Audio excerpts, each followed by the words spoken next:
Listo, Bueno, Ricardo. muy buenos días a todos. Lanzamos nuestro nuevo Ateneo de los primeros viernes de cada mes. Es un Ateneo rinológico. En este Ateneo nos juntamos o recibimos a la Escuela Rinológica del profesor Barbón. Y hoy como tema a tratar, hemos invitado a dos grandes amigos de muchos años, Héctor Grimoldi y Cristian Barbón.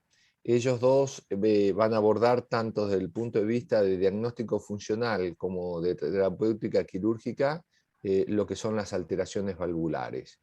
Qué sé yo, como para presentarlos con títulos y compañía no tiene sentido, por eso los presento simplemente como amigos a ambos, realmente compañeros desde los primeros años de la formación, personas con las que es absolutamente grato cruzarse en el día a día, sobre todo a Héctor que lo tenemos, además de que fue instructor mío, lo tenemos dentro del servicio. Y a Cristian en cada congreso o en cada reunión con la familia otorrinolaringológica que tiene. Así que, bueno, vamos a disfrutar de sus presentaciones. Gracias, Héctor. Ricardo. Bueno, muchas gracias, Ricardo. Vamos a empezar un poco con lo que es la evaluación anátomo-funcional y vamos a sectorizar las fosas nasales. Por eso nos vamos a dedicar hoy solamente al área orificial anterior, o lo que es el área valvular, que es la zona de mayor resistencia, la zona que genera mayor resistencia al pasaje de aire, y nosotros llamamos área orificial anterior al área valvular, lo que Kotel llama el área 1 y el área 2, y que es el sitio de más del 70% de la patología que causa insuficiencia ventilatoria nasal, y es el lugar en donde más del 90% de están las alteraciones postquirúrgicas, las insuficiencias ventilatorias nasales postquirúrgicas. La mayoría, más del 90%, radican en esta área, sobre todo en el área de la válvula nasal interna. Por eso, siguiendo esto, que la mejor técnica llevada a cabo por el mejor cirujano va a dar resultados indeseables si se realiza sobre bases de un diagnóstico inadecuado, creemos que es conveniente prestarle muchísima atención a estos 2 primeros centímetros de las fosas nasales.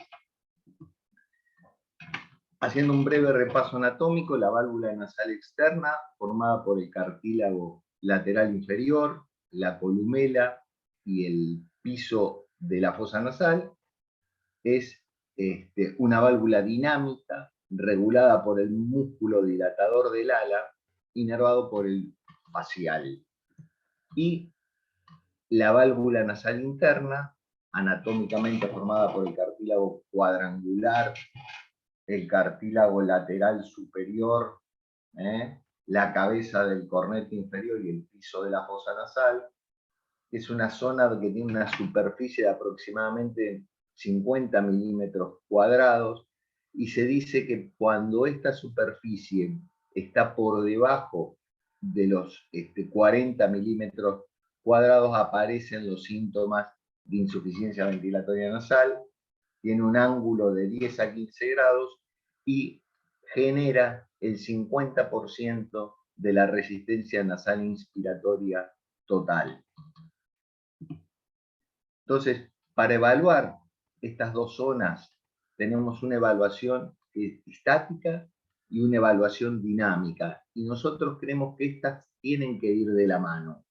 Es decir, con una sola de las dos no alcanza para hacer un diagnóstico preciso.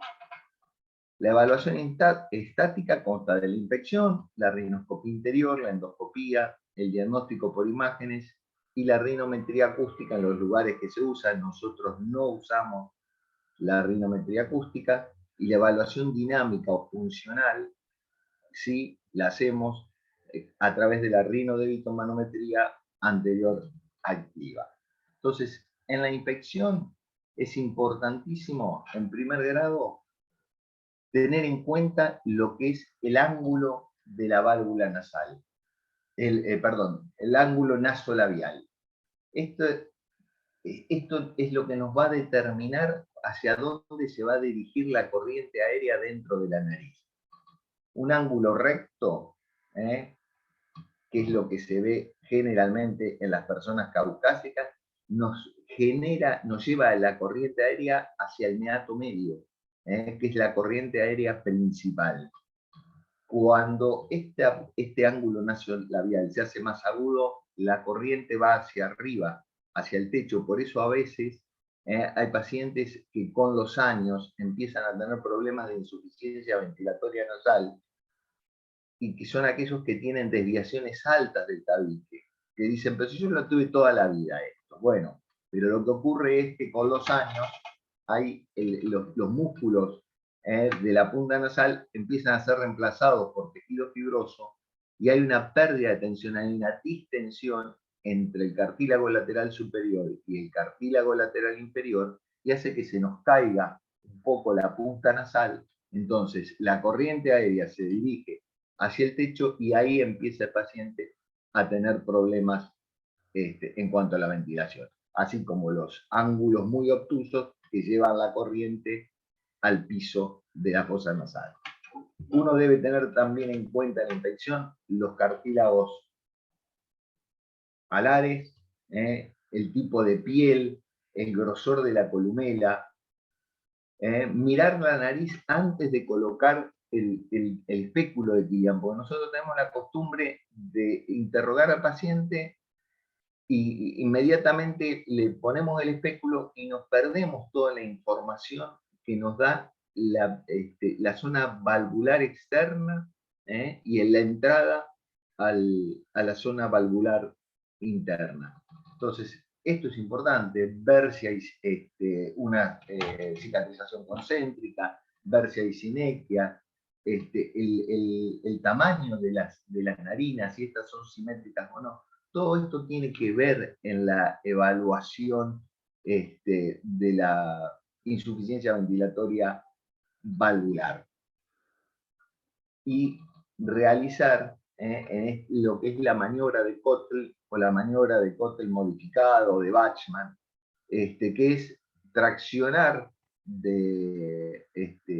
el ala hacia afuera y ver si eso le modifica al paciente la sensación ventilatoria.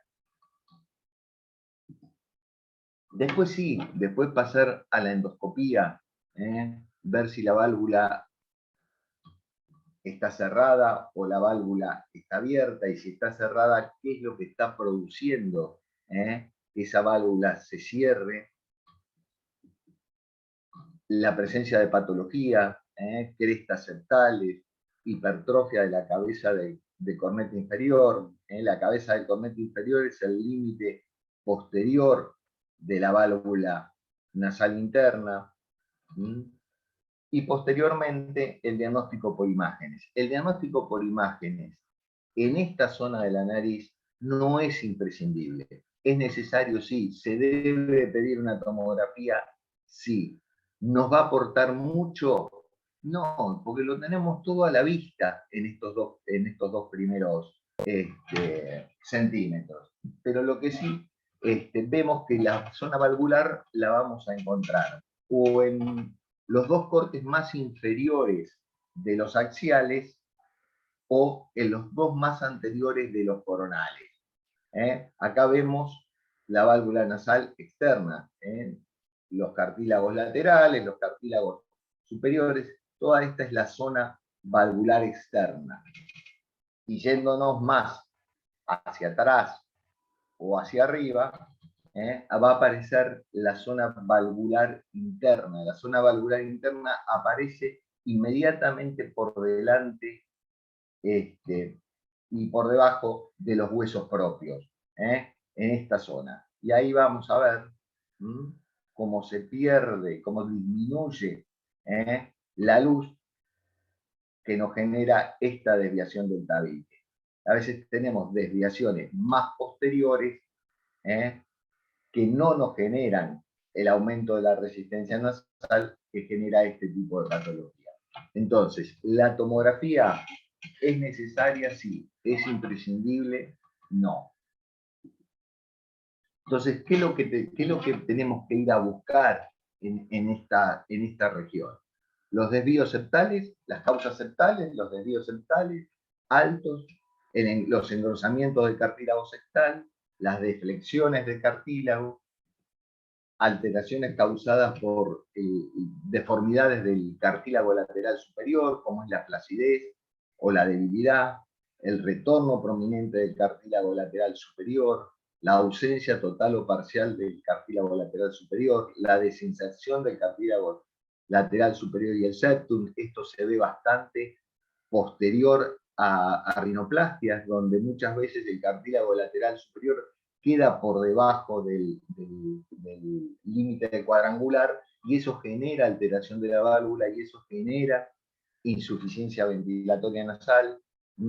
Por eso hay que prestarle, por eso muchas veces no solamente corregir el tabique o achicar el cornete, sino que hay que prestarle mucha atención al posicionamiento de los cartílagos, fundamentalmente del cartílago lateral superior. La presencia de sinequias, la presencia de estenosis cicatriciales del vestíbulo, la piel redundante, todo esto nos va a llevar a un aumento de la resistencia al pasaje de aire y por consiguiente a una insuficiencia ventilatoria nasal. Si bien la insuficiencia ventilatoria nasal es un síntoma bastante subjetivo. También tenemos que tener en cuenta la hipertrofia de cornete, la tosis, como dijimos, de la punta nasal, la pirámide nasal alta y estrecha, esas narices finitas, todo eso hay que prestar atención cuando uno evalúa el área valvular y va a tomar una determinación desde el punto de vista quirúrgico. Y después tenemos la otra parte, que es muy importante desde nuestro punto de vista, que es el estudio funcional, cómo está todo lo que vemos dentro de la nariz, en cuanto repercute en función al pasaje de aire. Cuánto de lo que vemos genera o no un aumento de la resistencia o una insuficiencia ventilatoria nasal. Y para eso utilizamos el único método objetivo que tenemos para ver la funcionalidad, que es la rinodébitomanometría anterior activa. Que el Comité Internacional la establece como la técnica que nos mide el flujo y la presión nasal durante la respiración. De la relación de presión y flujo obtenemos la resistencia nasal, que es el dato más objetivo, y se recomienda siempre seleccionar la resistencia a 150 pascales porque sería el punto de inflexión entre el flujo laminar y el flujo turbulento. Eso se da, ese traspaso se da a nivel de la válvula nasal interna. Entonces nos permite valorar la relación existente entre las deformaciones anatómicas y su repercusión funcional, evidenciar la subjetividad del paciente, comprobar la eficacia de un tratamiento y desde el punto de vista pericial. Y esto es importante hacerla antes, porque nosotros al paciente le creemos cuando la primera consulta dice que no respira por la nariz, y no le creemos cuando en las consultas postoperatorias dice que no respira por la nariz. Entonces es una evaluación que hay que hacer prequirúrgica, fundamentalmente. Y también la usamos en las ARVAS, broncopatías y en el SAUS porque el aumento de la resistencia en el área valvular es un factor predisponente o coadyuvante de este tipo de patología. Y lo que hacemos es un test basal, un test de dilatación alar con el espéculo de Kilian o la maniobra de Kotl, un test de vasoconstricción con clorhidrato de oximetazolina, lo dejamos descansar 10 minutos y repetimos el estudio. Esto lo hacemos sistemáticamente hoy en día usamos olivas, no usamos máscara nasal, y a estas olivas, debido a la pandemia, lo que hemos hecho es les hemos agregado filtros bacterianos virales, lo cual nos deja tranquilos a nosotros que el virus no nos va a circular en el aparato, y el paciente ni me va a dejar el virus ni se lo va a llevar.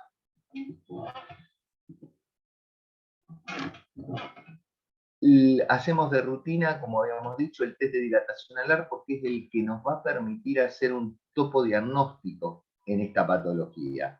Y nosotros vemos que en los pacientes que tienen patología a nivel de esta área, las presiones, los picos de presión máximos y mínimos mejoran un 25% aproximadamente. Entonces, en la patología de esta área, lo que vamos a ver en la rinoderitomanometría es un aumento de las presiones inspiro-expiratorias, predominantemente de las inspiratorias, una disminución del flujo, y en las alteraciones valvulares, fundamentalmente en las externas, una mejoría con el test de dilatación, en las internas también, salvo en aquellas que tienen una hipertrofia muy marcada del cornete inferior, que esas sí modifican con el test de vasoconstricción. Entonces, lo que vamos a ver a través de la rinoderitomanometría, nosotros vamos a tener un trazado sinusoidal, que desde mi punto de vista es el más importante, porque es el que me permite ir viendo el ritmo de esa respiración. Después un gráfico de XY, de abscisa y ordenada, y después los valores de resistencia nasal, que como dijimos, uno lo toma a 150 pascales, pero en la mayoría de los pacientes no tenemos, por lo menos con este aparato, en la gran mayoría no tenemos valores de resistencia, y tenemos que ir bajando la lectura de las resistencias a 100 o a 75 pascales. En este trazado sinusoidal vemos que todo lo que se inscribe hacia abajo es inspiratorio, y lo que se inscribe hacia arriba es expiratorio. Arriba tenemos presión, abajo flujo, y la relación entre estas dos tiene que ser de 2-1 a favor del flujo o 1-1. Eso es lo normal, eso es lo habitual. Y de esta relación flujo-presión vamos a obtener la resistencia nasal. Yo sé que si tengo más flujo que presión, voy a tener resistencias nasales que están por debajo de 1 seguro. Me mide la rinoderitomanometría, fosas nasales por separadas. Acá lo he compactado para poder comparar la fosa nasal izquierda de la fosa nasal derecha. En este gráfico lo que me marca hacia la derecha son lo inspiratorio, que es a lo que le doy importancia en la patología del área valvular, que es fundamentalmente inspiratoria. Y cuando esta curva esté más vertical, es decir, cuando yo tenga mejor flujo, mejor pasaje voy a tener, e inversamente, cuando la curva esté más aplanada y yo tenga más presión, menor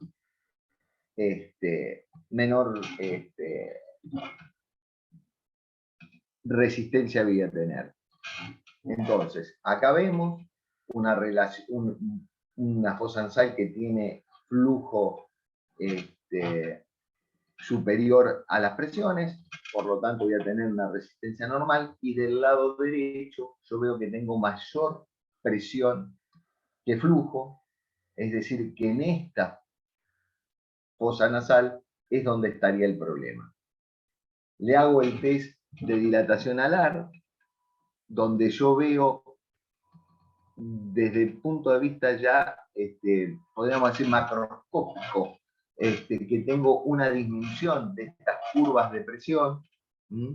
Por lo tanto, yo sé que el problema está en el área orificial anterior, que está en el área valvular.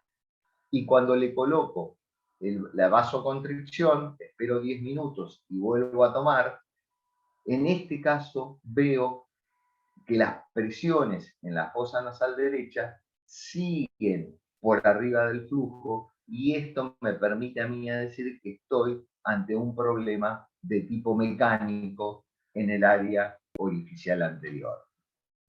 No solamente los problemas van a ser mecánicos, podemos encontrar problemas de tipo funcional, como en este caso, todo es del lado derecho, seguimos teniendo en este caso un aumento de las presiones del lado derecho con respecto al flujo, y que cuando le hago el test de vasoconstricción, eso mejora. Ustedes ven que hay mayor flujo que presión, y esto me permite a mí decir que el problema es de tipo funcional. Y cuando estas mejorías son parciales, es decir, no llegan a mejorar más del 35% con el test de vasoconstricción, uno puede pensar que tenemos un problema de tipo mixto, es decir, que tenemos una alteración de tipo estructural sumada a una alteración funcional, que a veces puede tener que ver solamente con la fisiología nasal, a través de lo que es el ciclo nasal, de que justo esté el ciclo nasal en esa fosa nasal, o que esté asociado la desviación del tabique a una patología de tipo inflamatorio. Nosotros decimos que son estudios complementarios, es decir, los estáticos con los dinámicos, que no podemos separar uno del otro y que no siempre coinciden.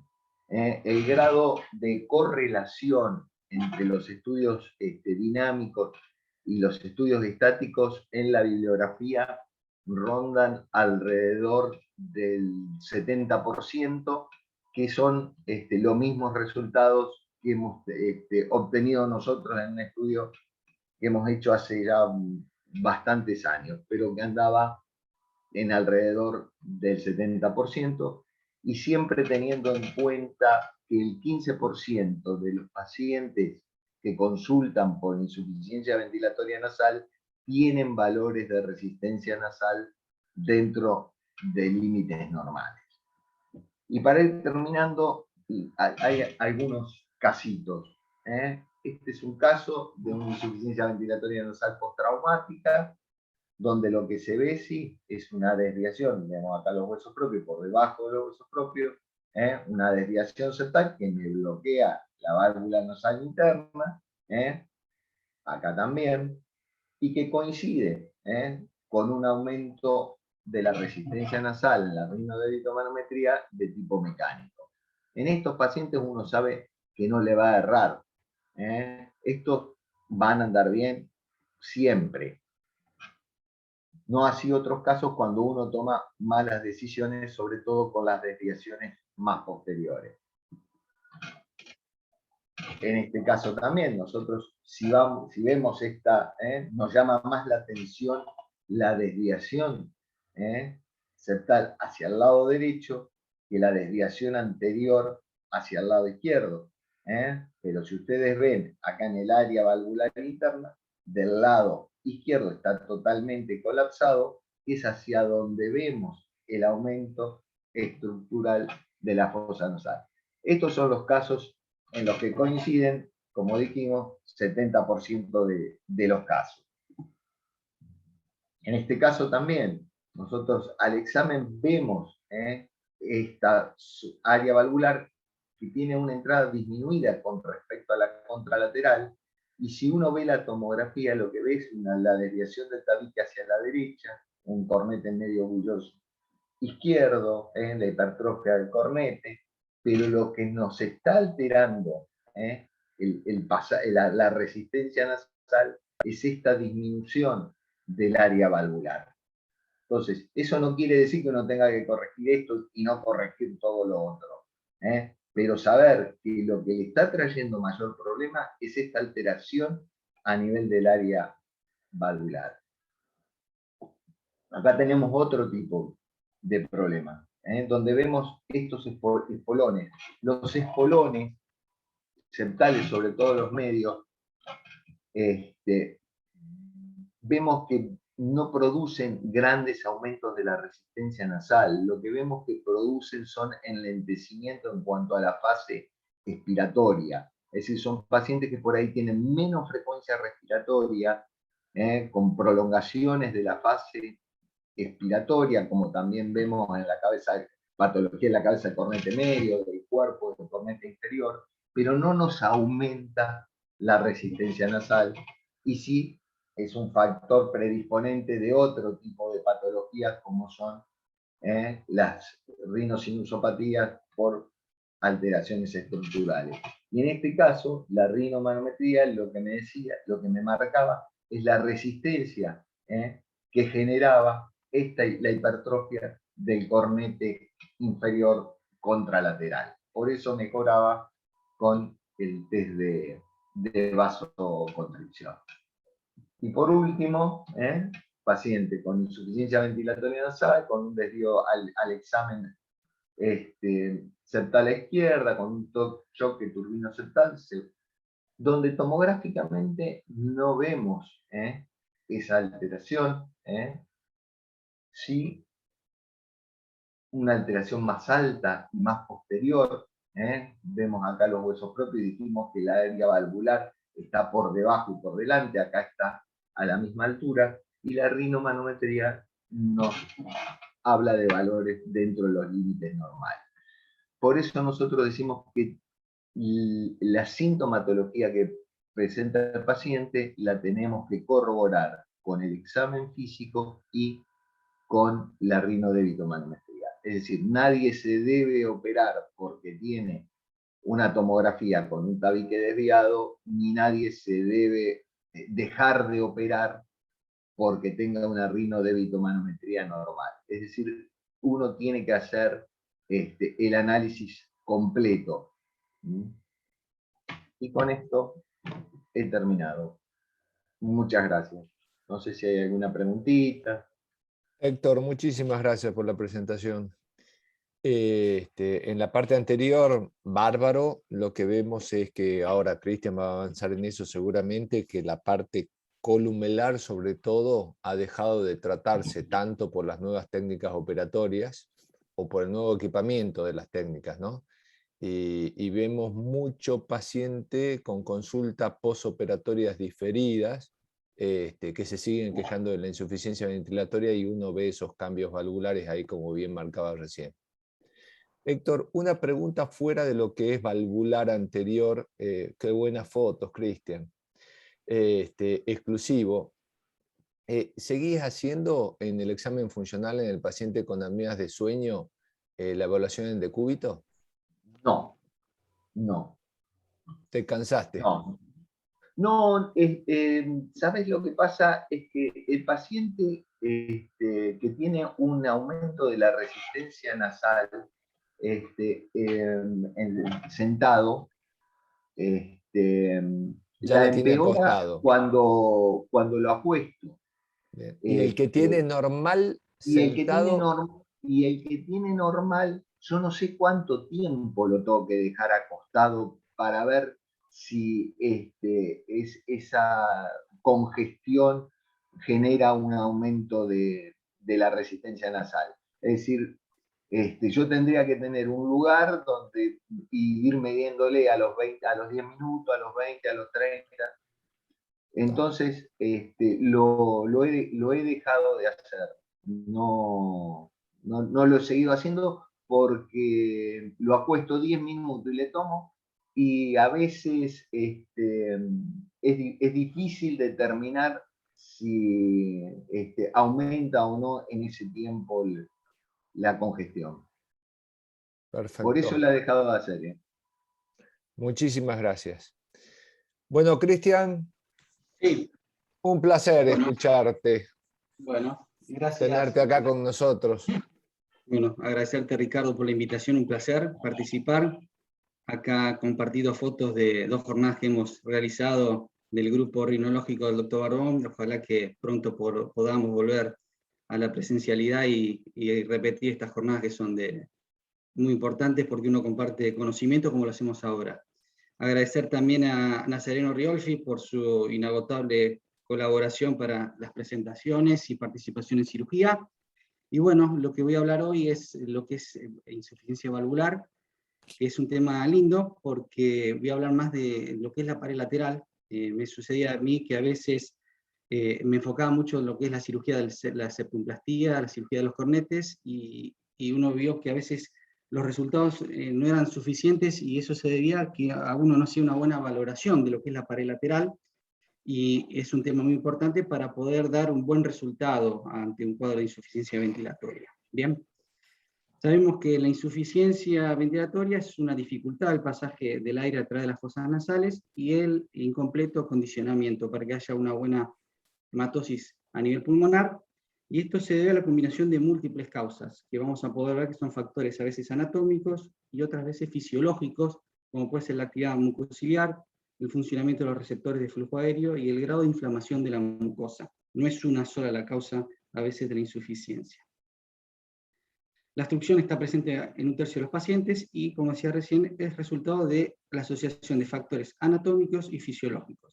Dentro de los anatómicos vamos a ver que puede ser el septum nasal, la válvula nasal interna o externa, los cornetes inferiores o los cornetes medio bullosos, las rinosinusopatías crónicas con pólipos, neoplasias y a veces las de causa iatrogénicas, las rinoplastías. Yo tengo un alto porcentaje de pacientes que fueron operados hace 20 o 30 años atrás, donde las cirugías eran muy resectivas y quedan con narices muy pinzadas, muy delicadas, y esos pacientes hoy vuelven a la consulta no por la parte estética, sino por la dificultad para respirar. Entonces, hoy en día se ve mucho esto y son grandes desafíos porque uno tiene que volver a rearmar algo. ¿Qué es rearmar? La válvula nasal interna y externa, y además de rearmar, buscar de dónde uno va a sacar tejido, porque a veces el cartílago que está dentro de la nariz no es suficiente y tiene que recurrir a buscar a nivel de la concha auricular o cartílago costal. Y también pueden ser causas fisiológicas, que no es lo que vamos a hablar hoy. Sí vamos a hablar puntualmente de lo que es la válvula nasal externa e interna, y al final algo también de punta nasal, de tosis de punta nasal. Obviamente que ante la consulta es importante valorar el motivo de consulta, el tiempo de evolución, los traumatismos de la nariz si los hay, y los síntomas rinosinusales. Y acá, a diferencia de lo que hablaba Héctor, yo evalúo la parte estática y dinámica en consultorio, y la estática la hacemos, o yo la hago, ya sea con un microscopio, con un endoscopio, ya sea rígido o flexible, para ver la anatomía endonasal. Y si la parte dinámica a la que yo me refiero es que evalúo yo cuando el paciente está sentado acá en mi sillón. Bien, cuando inspira, ver cómo está esa pared lateral, si tiene un colapso, y hacer diferentes maniobras, que son las maniobras de Cottle, dándole un poco de tensión a nivel de la mejilla, o de Cottle modificado, sosteniendo los orificios narinarios cuando inspira, a ver si con eso uno puede mejorar ese colapso y evaluarlo acá en consultorio y tener una idea más o menos de lo que uno tiene que realizar. Y a veces también se pueden hacer valoraciones pre y post vasoconstricción. Otra de las cosas que yo hago en consultorio es, todo paciente que voy a hacer un procedimiento quirúrgico, es sacarle fotografías. Bien, tengo un fondo azul en el consultorio, le saco fotos, y eso también nos va a dar mucha información. En la vista de frente nos va a permitir ver si hay o no laterorrinias, ver el ancho nasal, ver la presencia o no de las líneas de zinc, que es la continuidad de las cejas hacia la punta nasal, y valorar el colapso alar en la inspiración. Vista de perfil, voy a poder ver, como hablaba recién muy bien Héctor Grimoldi, el ángulo nasolabial, cómo está ese ángulo, los defectos a nivel del dorso, si presenta o no un shock columelar, y valorar la proyección y rotación de la punta. Y en la vista basal, ver el ancho de la base nasal, ver la simetría narinaria y la protrusión del cartílago cuadrangular, que también lo refirió recién muy bien Héctor. Entonces, la valoración fotográfica para mí es importante. Además de eso, ¿qué solicito habitualmente? La tomografía, ver sus cortes coronales y axiales, ver cómo está ese septum nasal. En estos casos, lo que voy a hablar yo puntualmente no es en patología a nivel septal o turbinal, sino de la pared lateral, pero la tomografía se pide. la rinodebito-manometría y la rinomanometría acústica. Los diferentes estudios. Obviamente que la evolución de las imágenes nos da mayor información hoy en día y eso nos va a permitir una mejor planificación y mejores resultados intraquirúrgicos. Las áreas susceptibles de patología cuando uno habla de insuficiencia ventilatoria nasal, como fuimos hablando durante el día, es a nivel del septum nasal, a nivel del cartílago cuadrangular, la lámina perpendicular, la premaxila espina nasal, a nivel turbinal, ya sea a nivel del cornete inferior o los cornetes medio bullosos, o a nivel valvular. Y vamos a hablar de la válvula nasal interna y externa. Y esto involucra el borde caudal del cartílago cuadrangular, el cartílago lateral superior o cartílago triangular y su asociación con el cartílago cuadrangular, y el cartílago lateral inferior con sus cúlulas medias y laterales, y además los medios de soporte ligamentarios. Héctor mostró también esto, repito algunas cosas, esto es a nivel de la válvula nasal externa, el septum, el borde cuadrangular y el septum membranoso, la crura lateral, la crura media, el domo y la crura lateral, el tejido que queda después y el piso de la fosa nasal. Esta válvula nasal se puede colapsar por debilidades propiamente de la pared lateral que voy a hablar, o a veces puede estar relacionada a que hay una disminución del diámetro transversal bien anterior a causa del pie del cartílago cuadrangular y a veces de la premaxila, y esas alteraciones del diámetro transversal son causantes de gran insuficiencia ventilatoria y hay que corregirlas. Este es el esquema de la válvula nasal interna, el septum, el cartílago cuadrangular, el cartílago triangular, el tejido que continúa del cartílago cuadrangular y la cabeza del cornete. Normalmente, este ángulo, como dijo recién Héctor, tiene que tener 10 a 15 grados y lo que puede llegar a pasar es que haya un colapso de esa válvula nasal. Puede estar a expensas de la pared lateral propiamente dicho, o también, como decíamos recién, de la válvula nasal externa, que haya una disminución del diámetro transversal a expensas de la hipertrofia del cornete o un desvío septal. Yo también lo que voy a hablar hoy es esto, debilidad de la pared lateral. Video que me ha colaborado el doctor Riolfi. Esto es lo que sucede cuando uno habla de colapso y evalúa en el consultorio. Se le pide inspirar y uno ve este tipo de patologías. Un colapso a nivel de la válvula nasal interna y un colapso de la válvula nasal externa. Esto es muy frecuente en consulta y se debe principalmente a que estas pacientes, muchas hace 20 o 30 años, hacían cirugías muy resectivas. Hoy no hacemos este tipo de cirugías, somos más conservadores, se hace reposicionamiento de los cartílagos. ¿Para qué?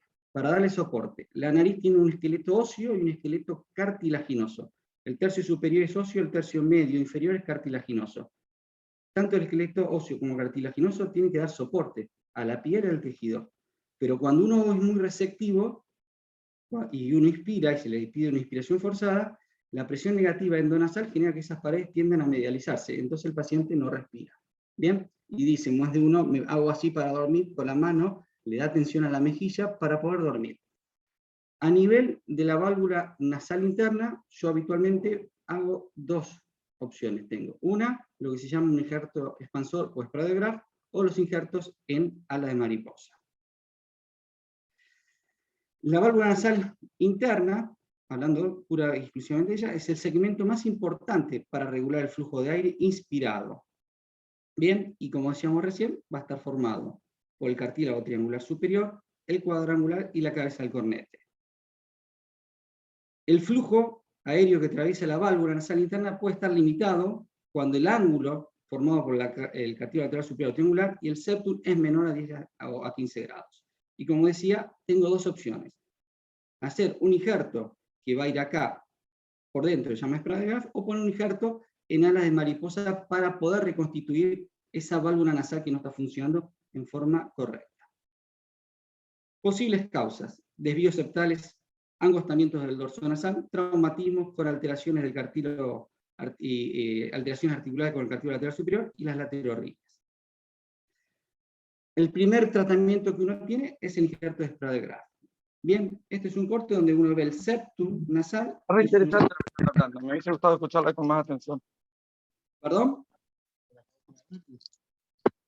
No, alguien prendió por ahí su Ah. micrófono. Bien, Ahí controlamos. Seguí hay adelante, problema. Cristian, gracias. Este es el septum nasal y la unión con el cartílago lateral superior triangular.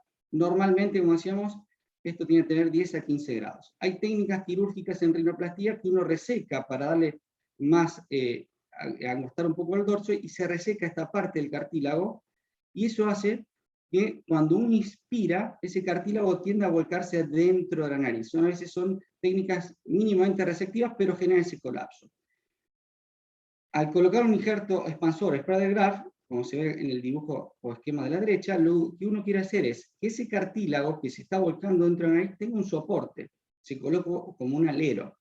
Eso va a permitir aumentar el ángulo, aumentar un poco el ancho del dorso nasal, porque hay pinzamientos, y obviamente que ese cartílago, cuando uno inspira, no se vuelque dentro de la nariz. Esta es una técnica cuando el cartílago lateral superior no fue excesivamente resecado, bien, y funciona correctamente. El objetivo, como decíamos recién, es aumentar el ángulo valvular mediante la colocación de estos injertos. El injerto se obtiene del tallado del cartílago septal, del septum nasal, bien, y se coloca por dentro. Esto es un abordaje que hice yo en un paciente con un abordaje de una rinoplastia abierta. A veces me guío con estas agujas, que es la transición entre la parte ósea y la parte cartilaginosa, y me marca por dentro desde donde yo tengo que poner ese injerto expansor Sprader Graft hacia adelante. Normalmente este injerto tiene más o menos entre 1.5 o 1.8 de largo milímetros. Bien, acá se puede ver cómo queda posicionado dentro de la nariz. Este es el cartílago cuadrangular, el Sprader del lado izquierdo, del lado derecho, una sutura sin X, y después acá se puede ver de este lado el cartílago triangular que se sutura estas estructuras y se hace el cierre de la bóveda cartilaginosa. Con eso, ¿qué logramos? Mejorar el ancho del dorso nasal y obviamente que este cartílago lateral superior triangular quede bien fijo ahí y que no se vuelque dentro de la nariz cuando uno inspira. Caso de una paciente del sur, operada de una rinoplastia, consulta por un hundimiento del dorso, una V invertida, que es lo que uno visualiza. Ella no tenía ganas de grandes modificaciones, sí quería mejorar su función ventilatoria. No respiraba, doctor, me decía. Acá se ve el hundimiento del dorso nasal, es más, la piel estaba totalmente adherida al hundimiento, fue dificultoso de liberar bien eso. Acá, ¿cómo se coloca los injertos expansores? Estos son los cartílagos triangulares que después se suturan, bien, y queda toda la bóveda cartilaginosa cerrada, y en este caso también se puso un injerto estrucoluminar para posicionar un poquito mejor la punta que estaba desviada hacia la derecha. La otra opción con la que uno cuenta es los injertos en ala de mariposa, pero acá estamos hablando de cirugías donde fueron más resectivos, por lo general, y que no hay casi cartílago lateral superior triangular. Entonces, se ve acá en el esquema, se ha resecado mucho, entonces cuando uno inspira esto tiende a cerrarse, y lo que uno tiene que lograr es colocar algún injerto con esta concavidad. Habitualmente la zona dadora es el cartílago de la concha auricular, ¿bien? Pero estamos hablando de pacientes donde, vuelvo a repetir, fueron operados y tienen técnicas muy resectivas. Este es un caso que me llegó al Sanatorio Güemes, perdón por las fotos que están medias pixeladas, pero no las saqué yo, pero se puede ver el colapso valvular, el pinzamiento de la punta nasal, muchas veces está asociado a todo lo que es válvula nasal interna y externa. El paciente hacía 23 años, había pasado por un procedimiento de una rinoplastia, ¿bien? Y obviamente se ven los signos de colapso valvular interno y externo, y con las pruebas de Cotil mejoraba. Se le propuso una cirugía, la idea era principalmente darle una mejoría a la parte funcional, respiratoria, y obviamente eso conlleva una mejoría estética, pero el objetivo primordial era que el paciente pudiera volver a respirar. Se hace la marcación, se saca por vía retroauricular cartílago de la concha auricular. Acá se talla el injerto en ala mariposa, esto va a ir hacia adelante, pero tiene una concavidad. Esto se va a suturar al tejido que hay en la fosa nasal para devolverle tensión. En este caso, como decía yo también, se asoció un colapso de la válvula nasal externa. Esta a la vista anterior, como se ve, el cartílago fue maltratado, también sus cruras medias y laterales. Acá despegué lo que quedaba de la crura lateral de la mucosa y se tuvo que rearmar la nariz. Acá se ve de una vista superior el cartílago que saqué de la concha auricular, que es el injerto en ala de mariposa totalmente suturado, a lo que quedaba de mucosa ahí adentro, porque es mucosa que estamos hablando, y después un injerto que va por debajo de las cruras laterales, que es un strut lateral, y en la punta también un strut columelar. Entonces acá en este caso hubo que dos cosas, darle una solución a lo que es la válvula nasal interna y una solución a la válvula nasal externa. El seguimiento del paciente, pasamos de esta nariz con una V invertida, un pinzamiento de la punta nasal, a esta situación, y de esta vista basal a esta. Bien, el paciente fue muy singular la situación porque al otro día de la cirugía, se operó un martes, volvió el miércoles al servicio buscándome para agradecer, porque después de 23 años había podido dormir una noche bien. O sea que el colapso era muy significativo y le generaba grandes inconvenientes. A nivel de lo que es la válvula nasal externa, tenemos esta batería de opciones. El Batten Graft, el Lateral Crural Strut Graft, el ala rim, ya sea libre o articulado, el Tuning Flap, que es una técnica de reposicionamiento, la técnica de alas de gaviota descrita por el doctor Pedrosa, y el Lateral Crural Graft. Son herramientas con las que uno cuenta. Importante tener conocimiento de esto para saber cuál de estas voy a utilizar en algún momento. Yo siempre digo, cuanto uno más conocimiento, mejor resultados y más herramientas va a tener para resolver en el intraoperatorio. Esta válvula nasal externa, esta insuficiencia, yo la divido en leve, moderada y severa, y eso va a depender de qué. De esto, del cartílago lateral inferior, de su tamaño, si la crura lateral tiene un tamaño mayor o menor a 12 milímetros, del posicionamiento de esta crura lateral, y si hay además alteración estética o no hay alteración estética. Los casos donde el paciente consulta por insuficiencia ventilatoria sin alteración estética, tal vez son las más fáciles de resolver porque uno puede hacer lo que son técnicas de camuflaje, sin hacer grandes abordajes, colocar cartílago en el sector donde hay un colapso, como son los Batten Graft o los ala rim no articulados, sin hacer un abordaje abierto, y con abordajes endonasales tal vez uno puede dar una solución. Eso en los casos donde no hay alteración estética. Hablando de las leves a moderadas, vamos a ver, como decía recién, sin alteración estética, puedo hacer un ala rim graft, bien no articulado, o un Batten Graft, y si es con alteración estética, voy a ver si la crura lateral es mayor de 12 milímetros, voy a hacer una técnica de Tuning Flap, que es una técnica de reposicionamiento. Si es menor de 12, puedo hacer un Lateral Strut Graft o un ala rim, y si tengo un mal posicionamiento de esa crura lateral, voy a tener que hacer un Lateral Crural Strut Graft o una técnica de tensionamiento de crura lateral. Son todas diferentes herramientas, y este es un algoritmo que uno puede tener para ver qué alternativas hacen en el intraoperatorio. En las severas, sin alteración estética, voy a hacer como decía, un Batten Graft, y con alteración estética voy a tener Lateral Crural Strut Graft, un ala rim articulado, o las técnicas de alas de gaviota descritas por el doctor Pedrosa.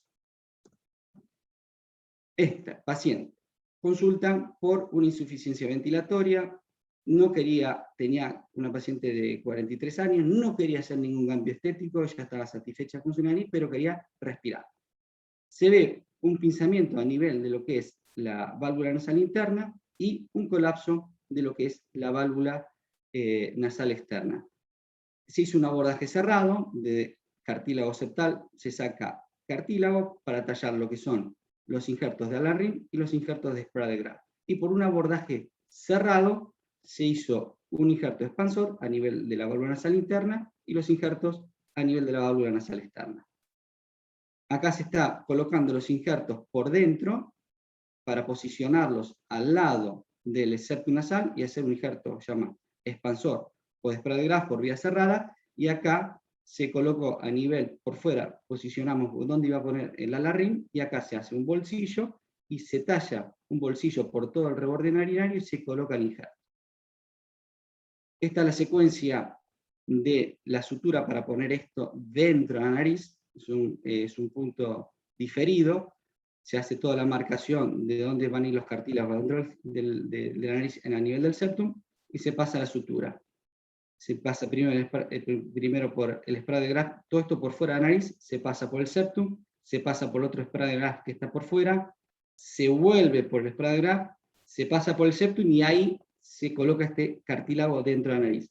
Se pasa de vuelta por el otro spray de Graf y se lleva este cartílago acá y se posiciona. Esta es la técnica para poder, por un abordaje cerrado, posicionar estos dos injertos y aumentar la válvula nasal interna sin tener que hacer un abordaje cerrado. ¿Qué se logra? Esta es la vista basal de la paciente, cómo estaba su válvula nasal externa y cómo quedó, bien, el cambio que hay, y esto hace que cuando ella inspire no se cierre, y vista de frente cómo uno mejoró el dorso nasal, bien, tiene un buen ancho, se conserva el ancho a nivel óseo y a nivel cartilaginoso, y cómo se ve la vista basal. Esta paciente no quería ningún cambio estético, quería respirar. Hace deporte, muy satisfecha con el resultado. Otra opción a nivel de lo que es la válvula nasal externa es estos colapsos, que es la utilización de un estrudo lateral o un alarrín articulado. La colocación de injertos cartilaginosos que le aporten soporte a la cruz lateral cartilolateral inferior permite mejorar la forma narinaria, su eje de orientación y el colapso. En este caso, lo que se colocó es un strut lateral graft. Es debajo de la crura lateral se pone un injerto. ¿Por qué debajo de la crura lateral? Porque esa crura lateral ya está debilitada. Si yo le pongo este injerto por arriba de lo que es la crura lateral, le va a dar más peso a esta crura lateral y va a tender a colapsarse más. Entonces siempre estos injertos tienen que ir por debajo de la crura lateral para darle soporte. Otra técnica es el tuning flap. En estos casos, cuando la crura lateral es mayor a 12 milímetros, si yo reseco esta parte cefálica de la crura lateral, lo que le va a generar es más debilidad a este cartílago que ya es débil. Entonces lo que uno hace es, este borde superior de ambos lados, lo revierte hacia abajo, por debajo, acá está marcado el cartílago, y se puso por debajo de esto. Esto le va a dar más tensión a esa crura lateral, acá se ve mejor, como se marcó ese cartílago, y se lo posicionó por detrás, se dobla de un lado y del otro, y se le da unos puntos. Eso le da sostén a esa crura lateral, y va a permitir darle mejor definición a la punta, o sea que estéticamente va a quedar bien, y va a permitir que no se colapse esa crura lateral. Resultado, pasamos de esta punta sin definición a una punta más definida, y a una pared lateral con mayor sostén, y evitar, obviamente, el colapso. Y obviamente mejorar lo que era la asimetría, en este caso, narinaria. Caso de una rinoplastía, paciente acá al instituto, operada 2 veces de rinoplastía. Entonces, esto también es un gran desafío. Esta chica hubo que sacar cartílago costal, hay que reconstituir esta válvula nasal interna, bien, colapso valvular, y este pinzamiento fueron excesivamente resectivos. Obviamente que ella quiere mejorar lo estético, pero obviamente también la parte funcional. Esta es la situación cuando uno abre la nariz, los cartílagos lateral inferiores totalmente mutilados.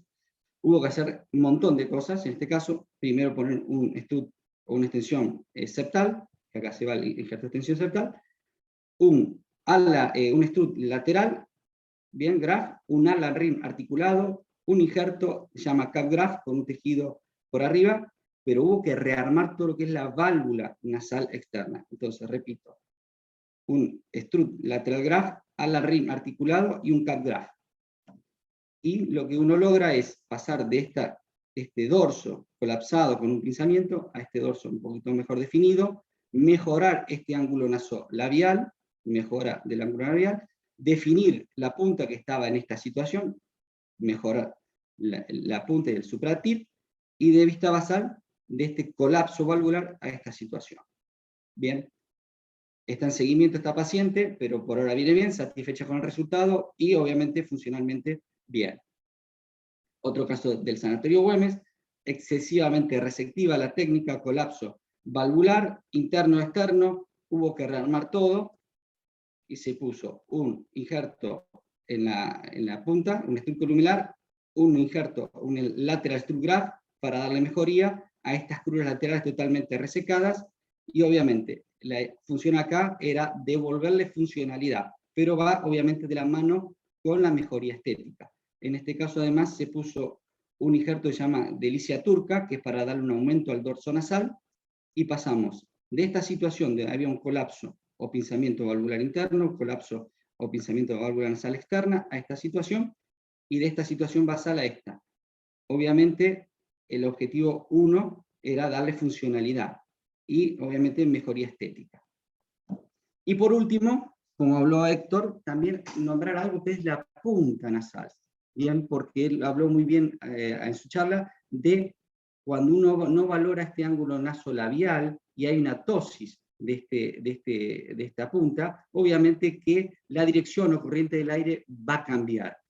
Bien, esto es lo normal, tiene un ángulo nasolabial de 90-95 grados que permita que esa corriente de aire vaya por el meato medio. Pero en algunos casos, y hay técnicas de rinoplastía que hacen una hiperrotación de esa nariz y un ángulo excesivamente abierto, cambia la corriente de aire, entonces el paciente no va a respirar, va por el meato inferior, o puntas nasales totalmente postóxicas, hace que la corriente de aire vaya por el meato superior y tampoco el paciente va a respirar. Entonces, esto es importante por valorarlo en el consultorio y ver qué opciones tenemos. Este también es un paciente del Sanatorio Güemes que consulta por un grado de insuficiencia ventilatoria, se ve la ptosis de la punta nasal. Lo que tenía este paciente era una perforación septal dentro, muy grande, pero con un resto de cartílago. Bien, lo que me permitió hacer lo que es una técnica cerrada, un delivery, es poner las cruras, los cartílagos laterales inferiores con sus cruras medias y laterales, y lo que se hizo poner un strut columelar con un injerto que se llama cap graft para poder lograr que darle una mejor proyección y rotación a esta punta, lograr que este ángulo esté mejor y obviamente mejorar la orientación de los orificios narinarios a esta situación. Y con esto el paciente obviamente mejoró su insuficiencia ventilatoria y también se hizo una mejoría en la parte estética. Bueno, como conclusión decir que bueno, las causas valvulares muy frecuentes y debe ser valorada con suma atención en consultorio, realizando una observación dinámica de la función ventilatoria. La sobrecorrección cartilaginosa puede producir pérdida de soporte y colapsar estructuras. Su abordaje debe ser progresivo. La patología valvular externa es frecuente. La falta de diagnóstico resulta en un tratamiento parcial e incompleto que lleva al fracaso de la corrección de la insuficiencia ventilatoria. Y el tratamiento quirúrgico de la insuficiencia ventilatoria puede realizarse bajo diversas modalidades. El cirujano debe elegir la técnica que le genere mayor comodidad y le dé mayores resultados.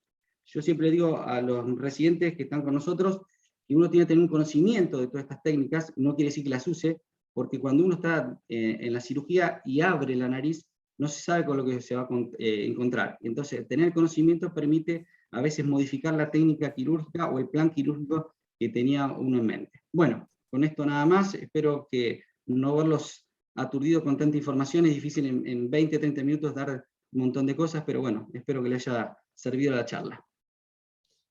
Bueno, Héctor, Cristian, la verdad que más que agradecidos, la continuidad que le supieron dar a lo que es la funcionalidad y la posibilidad del tratamiento terapéutico quirúrgico maravilloso. Gracias por compartir la experiencia y por compartir los resultados con casos, la verdad que más que enriquecedor. Y lo que decimos siempre, ¿no?